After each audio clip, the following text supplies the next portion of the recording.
ఇవాళ ఒక్క సినిమా ఇలా రాగానే పాన్ ఇండియా అనేదో అంటున్నారు కొత్త మాట. నాకు పాన్ డబ్బాయే తెలుసు, పాన్ ఇండియా తెలియదు.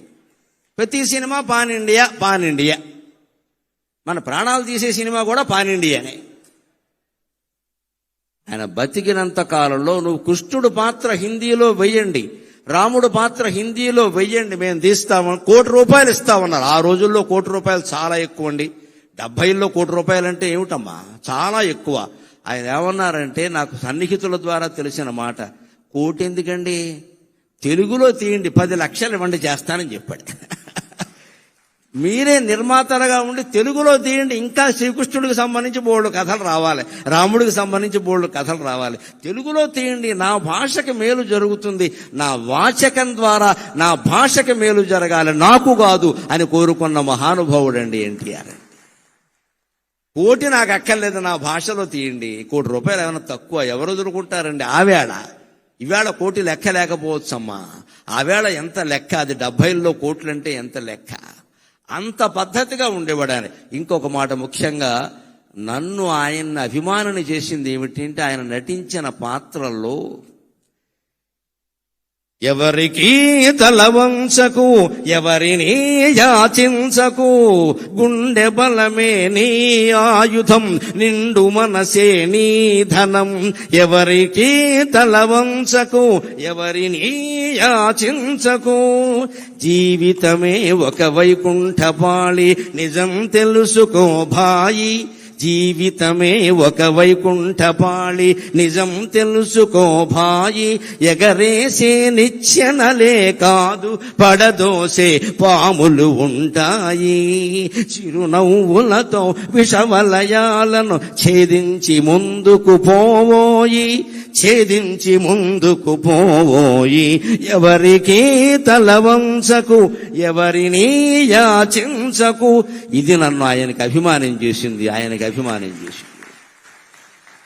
ఆ పాట రాసిన వారికి, పాడిన ఘంటసాలకి నేను నమస్కరిస్తే, రామారావు గారికి 2 చేతులు ఎత్తి నమస్కారం చేస్తా.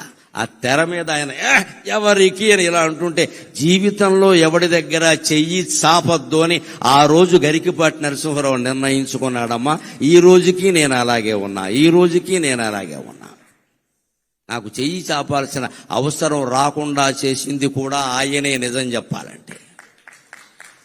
ఆయన ఆశీర్వచనం కానీ అభినందన కానీ సామాన్యమైంది కాదండి. చిత్తశుద్ధి కలిగిన మహానుభావుడైన, లోపలోటి పైకోటి మాట్లాడే రకం కాదు. ఎవరితో తగద వచ్చినా సరే ఉన్నదన్నోడు చెప్పేస్తాడంతే లెక్క. నచ్చలేదంటే నచ్చలేదంతే. అటువంటి వాడు ఆశీర్వదిస్తే అవుతుంది ఖచ్చితంగా. నటన చేసేవాళ్ళు ఆశీర్వదిస్తే అవ్వదు, నిజాయితీగా బతికేవాడు ఆశీర్వదిస్తే అవుతుంది ఖచ్చితంగా. నేను ఆయన తెలుగు విశ్వవిద్యాలయం పెట్టినప్పుడు, ఆయన తెలుగు విశ్వవిద్యాలయం స్థాపించినప్పుడు ఆయన ఏం చెప్పారంటే, ఈ విశ్వవిద్యాలయం నా మానస పుత్రిక అన్నారు. ఆయన నా మానస పుత్రిక అన్నారు. 85లో స్థాపన చేశాక 87లో మొట్టమొదటిసారి ఎంఫిల్ బ్యాచ్కి ప్రవేశాలు కల్పించారు. రాష్ట్రం అంతా ఉన్న వాళ్ళందరూ ఎంఫిల్ ప్రవేశ పరీక్ష రాశారు. నేను అప్పటికే 84లో ఎంఏ ఉస్మానియా విశ్వవిద్యాలయం ద్వారా మామూలు ప్రైవేటుగా చదువుకుని నేను ఉత్తీర్ణుడిని అయ్యాను. ఎంఫిల్ ప్రవేశ పరీక్ష పెట్టగా నేను పీహెచ్డీ చేద్దాం, చేస్తే యూనివర్సిటీ ఉద్యోగం ఏదో వస్తుందంటున్నారు, ఈ మామూలు ప్రైవేట్ స్కూల్లో మాస్టర్గా ఏం బతుకుతామని ఓ ప్రయత్నం చేశా. ఏం పెద్దగా ఏం తయారవలా, ఊరికే ఏదో అడుగుతారన్నారు. ఎవరు చెప్పిన వాళ్ళు కూడా ఎవరు లేరు, ప్రత్యేకించి ఏం అడుగుతారు. 4 ప్రశ్నలు ఉంటాయి, 4 పాతికలు 100 అన్నారు ఆయన. మేము వెళ్ళాం, ఊరికే రైల్లో పడుకుని వెళ్ళాను, స్లీపర్ కోచ్లో. నాకు తోచిన మాటలేవో రాస్తే ఆశ్చర్యకరంగా ఎంఫిల్ ప్రవేశ పరీక్షలో నాకు రాష్ట్రం మొత్తం మీద ప్రథమ స్థానం వచ్చింది. రాష్ట్రం మొత్తం మీద ఏమీ తయారవకుండా నాకు ఏదొస్తే అది రాస్తాను. అప్పటికే ఉన్న పరిజ్ఞానంతో నాకు 17 ఏళ్ల వయస్సు నుంచి రామాయణ భారతాలు కావ్యాలు చదువుకునే అలవాటు ఉంది కాబట్టి ఆ ఉన్న పరిజ్ఞానంతో రాస్తే సమాజానికి సాహిత్యానికి సంబంధం ఏమిటని ఒక 25 మార్కుల ప్రశ్న అడిగితే దానికి నేను 25 పేజీలు సమాధానం రాస్తే ఆ దిద్దే ఆయన 25 వేసేసాడు. అనుమానమే లేదు. ఇంకా ఇంత మంచి మాటలు ఎవడు రాయడం. అయ్యాక నాకు ఒక అపూర్వ దర్శనం కలిగింది. నేను ఆయనకి ఎంత గాఢాభిమానిని అంటే, కోడలు దిద్దిన కాపురం ఆయన 100వ చిత్రం కదండి, 100వ చిత్రం, 200ల చిత్రం. కోడలు దిద్దిన కాపురం 200ల చిత్రం. అప్పటికి నేను చిన్నకురాండి.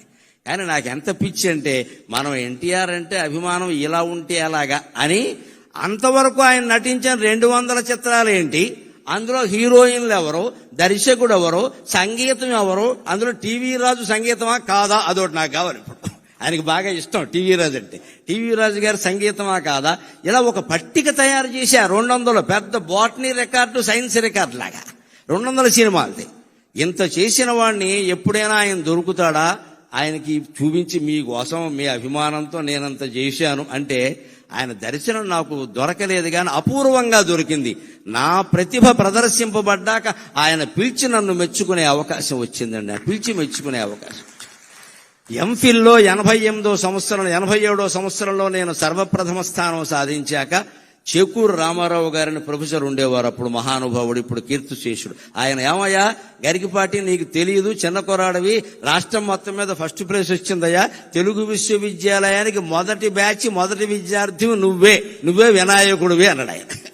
అని నీకు రామారావు గారిని చూడాలని ఉన్నారు, జీవితంలో అంతకంటే భాగ్యం ఉంటుందా అన్నాను నేను. చూడాలి, అయితే వెళ్ళవయా అన్నారు. అక్కడికి వెడితే మన నారాయణ రెడ్డి గారు, దొణప్ప గారు లాంటి మహానుభావులు ఉండగా ఆయన పిలిచి నాకు అడ్మిషన్ సర్టిఫికెట్ చేతిలో పెట్టి, నరసింహారావు గారు, ఆయన గంభీరమైన గ్రాంధిక భాష కదా, నరసింహారావు గారు మీరు ప్రథమ స్థానం సాధించారు ప్రవేశ పరీక్షలో, ఎంఫిల్ పట్టాలో కూడా మీరే ప్రథమ స్థానం సాధించాలి అన్నాడమ్మా ఆయన. ఆ ఆశీర్వచనం ఏడాది తిరగకుండా ఫలించింది. మళ్ళీ తెలుగు విశ్వవిద్యాలయంలో 3 బ్రాంచీలు, హైదరాబాద్, రాజమండ్రి, శ్రీశైలం ఉంటే 3ఇంట్లోనూ సర్వప్రథమ స్థానాన్ని ఈ జీవుడు సాధించగలిగాడు అంటే ఆ రాముడు దయ. ఈ జీవుడికి ఆ రాముడు ఆశీర్వచనం పుష్కలంగా ఉంది. అంత కృతజ్ఞత నాకు ఉండబట్టే రావిపాటి సత్యనారాయణ గారు నాకు ఎన్టీఆర్ అభిమాన సంఘాల సమావేశం అంటే, నాకంటే మీరెలా అభిమానం అవుతారండి, నేను మొదటే వస్తాను మీ దగ్గరికి అని చెప్పాను. నేను మొదటే వస్తానంటే మీరు పెట్టుకోండి అన్నా నేను. అంతట ఆశీర్వచనం అలా ఫలించిందండి. మళ్ళీ ఆయనకి ఎంత జ్ఞాపక శక్తి అంటే, నారాయణ రెడ్డి గారు ఉండగా వేదిక మీద 89 సెప్టెంబర్ 6ని ఆయన ముఖ్యమంత్రిగా ఉండగా, నారాయణ రెడ్డి గారు వీసీగా ఉండగా, ఆయన పక్క నుండి నా మెడలో బంగారు పథకం వేస్తూ, నరసింహారావు గారు 1.5 క్రితం మీరు అన్నమాట నిలబెట్టుకున్నారు అన్నాడు ఆయన.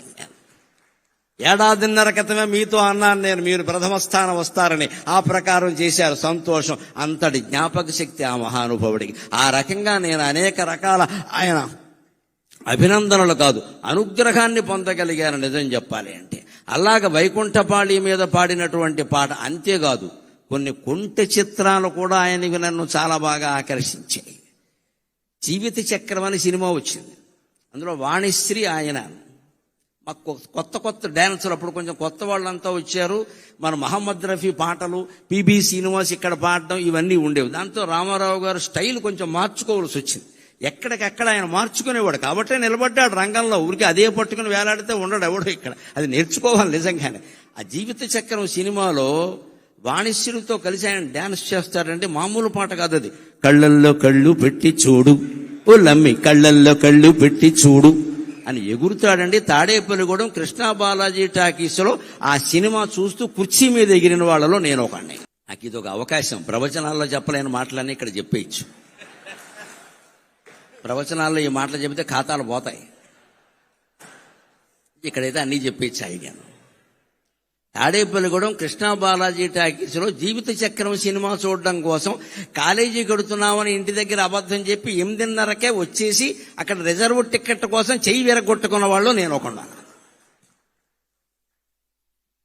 కృష్ణా బాలాజీ టాకీస్, ప్రభాత టాకీస్ అని 2 ఉంటాయి. అందులో సినిమాలు వస్తే మాకు కోపంగా ఉంటుంది. వెంకట్రామ టాకీస్, విజయ టాకీస్ ఉన్నాయి. అవి కొత్త టాకీసులు, అందులో రావాలని కోరుకుంటాం. కానీ ఈ సినిమా అందులో ఇచ్చా. అయినా సరే మా ఇంటి ఓడో, పైగా మా పశ్చిమ గోదావరి వాళ్ళు ఎన్టీ రామారావు అనరండి, ఎంటి ఓడో అంతే లెక్క. మా ప్రేమ మాది, మా ఇంటి ఓడో మా సినిమా. ఏంటి చెయ్యి ఉంటే ఉంటుంది, పోతే పోతుంది అని అందరూ నుంచున్నాం అంతే. అలాగా నుంచి నిలబడి కళ్ళల్లో కళ్ళు పెట్టి చూడు అని సీట్ ఎక్కి ఎగిరేసిన వాళ్ళు నేను ఒక. అలాంటి సరదా డాన్సులు కూడా ఆయన అద్భుతంగా చేసేవాడు అండి, అనుమానం ఏం లేదు ఇక్కడ. అలాంటి పరిస్థితుల్లో అంతేకాదు, ఇంకొక మాట మనం ప్రత్యేకంగా చెప్పుకోవాలి. నేను ఒక 15 ఏళ్ల క్రితం అక్కినేని నాగేశ్వరరావు గారి అశీతి మహోత్సవంలో పాల్గొన్న 80 ఏళ్ల పండుగ. అప్పుడు గుమ్మడి గారు ఉన్నారు. సరే, అక్కినేని, నాగార్జున వీరందరూ కుటుంబ సభ్యులు అందరూ వచ్చారు. అప్పుడు ఇప్పుడు నేను వేదిక ఎక్కుతుంటేనే రవీంద్ర భారతిలో గుమ్మడి గారు, నరసింహరావు గారు, మేము మీ పద్యాల కోసం వచ్చాం అన్నారు. సరేనండి, మిమ్మల్ని సంతోష పెడతానులేండి అన్న. నేను వేదిక ఎక్కాక నాగేశ్వరరావు గారు ఉండగా నేను ఈ సభకి రావడానికి కారణం ఏమిటంటే నాగేశ్వరరావు గారికి క్షమాపణ చెబుదామని వచ్చాను నేను అన్నాను. ఆయన కూడా ఆశ్చర్యపోయి చూశాడు. ఏమి నాకు చెప్పే క్షమాపణ అంటే, మేము మా రామారావు గారి మీద ప్రేమతో మీ పోస్టర్ల మీద పేడ వేసామండి, అందుకని చెప్పడానికి వచ్చాను. మా అభిమానాలు అలాగే ఉండేవి, అనుమానం. ఎందుకంటే మా కోపం ఏంటంటే, మా బాధ మాకు ఉంటుందండి. అభిమానం అంటే అభిమానమే, ఇంకక్కడ ధర్మాధర్మాలు ఉండవు అక్కడ. పైగా మా వయసు ఏంటి, ఏమన్నా 70 ఏళ్ళ 20 ఏళ్ళు కూడా లేవు. మేము మా రామారావు గారు కృష్ణుడు వేశాడు. శ్రీకృష్ణ విజయం అని సినిమా ఎంఎస్ రెడ్డి గారు తీశాడు, కౌముది ఆర్ట్ పిక్చర్స్. రామారావు గారు కృష్ణుడు, మహోదరుడు అని విలన్ పాత్ర ఎస్వి రంగారావు వేశాడు. ఒక చిన్న నాట్యం కోసం ఎల్వి జయలక్ష్మిని పిలిపించారు, స్వర్గాన్ని నుంచి దించినట్టు. జయలలిత సత్యభామ వేసింది, దేవిక రుక్మిణీదేవి పాత్ర వేసింది, కాంతారావు గారు నారదులు వేశాడు. ఇంత గొప్ప క్యాస్టింగ్ ఉండే సినిమా ఆడకుండా పోయింది. మరి మా కడుపు అంటదా? ఎందుకని? దసరా బుల్లోడు కారణంగా పోయింది. అప్పుడు దసరా బుల్లోడు వచ్చింది సంక్రాంతికి. దసరా బుల్లోడు కారణంగా మా సినిమా ఆడలేదు. అది నాగేశ్వరరావు గారు అయితే, నాగలోకపతి అయితే మా సినిమా ఆడలేదు. మా బాధ మాది. అందుకని మాకు ఎలా ఉండేదంటే పేట చేసేవాళ్ళం అంతే. అందుకని నేను మొహమాటం లేకుండా తర్వాత ప్రవచనాలన్నీ మొదలు పెట్టాక తప్పు ఒప్పుకుంటే పాపం పోతుంది కదా, ఎందుకు వచ్చింది అని నాగేశ్వరరావు గారి సన్మాన సభలో నేను ఇది ఎందుకు వచ్చానంటే మీకు క్షమాపణలు చెప్పడానికి వచ్చానండి. రామారావు గారి మీద అభిమానమే తప్పితే మీ మీద మాకేమి ద్వేషం లేదండి. మీరు మహానటులు, దానికే ఉంది. కానీ మా కోపంతో మేము చేసేవాడిని. నిజం చెప్పారు కదండి, ఇంకెందుకు ఉంటాయి పాపాలండి అన్నాడు ఆయన. పైగా అప్పుడు ఆయన చెప్పారు, మా అభిమానులు తక్కువ వాళ్ళు ఏం కాదండి, వీళ్ళిద్దరూ కొడుకు చేశారు లోకంలో, మేమిద్దరమే దెబ్బలాడుకోలేదండి, మా అభిమానులు రకరకాలుగా ఉన్నారన్న. ఎప్పుడు మహానటుల గురించి మనం ఏదో అనుకుంటాం కానీ ఎన్టీఆర్, ఏఎన్ఆర్ ఎప్పుడు సూర్య చంద్రుల్లాగా తెలుగు సినీ ఆకాశంలో వెలుగుతూనే ఉంటారండి, వెలుగుతూనే ఉంటారు.